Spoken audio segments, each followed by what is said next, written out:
I cock my sleepy head east, then northwest, craning my neck and crinkling my brows. A conscious step toward a strange croaking spilling over the branches. A neon flash, gone almost as soon as it registers. They have yellow beaks, if I remember correctly. There it is. Is it? It is. It must be. Is it? It is. Or maybe it was just another belly of another leaf winking at me.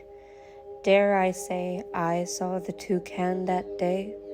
A bird as strange as me, so far away from home.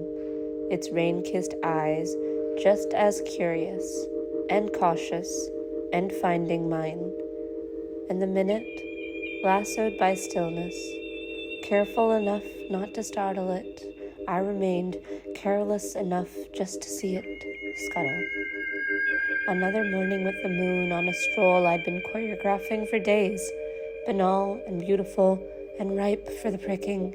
And when something I remember flies into vivid color like a vulture ruptures the placid lagoa, I can't help but look and wait, keeping the yearning docked, bewildered, but here, sifted into the very second, a powder ready to be blown away, and then clumped by the succulents, glued to the ground just to hope to be trampled on, to flatten, to dry.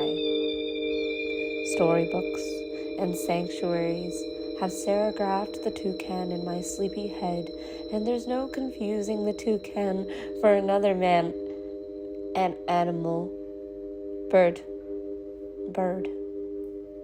Familiar in the way a dream might be. Far enough to taste the water at the end of long roads, dipping into sunsets, dying the closer you get, delayed for what seems like an eternity, only to be stretching alongside you the entire walk home.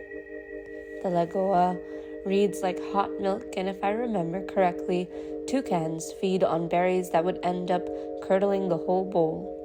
A visitor that lends his yellow for my lips to fall apart at the cusp of the canopies. But my sleepy head yawns instead, the sky, the sidewalk, cradling its centered, lullabies from the distant sea. The parakeet's mantras and the snare of my gate roll into symphony once again. The toucan may have seen me that day, native and free, fleeting by nature, us two strange birds. Let's not deny each other the pleasures of a voyeurism so spotless and naive, not quite a not quite and barely a maybe. And none of the sizes between a not yet or an almost seem to fit either.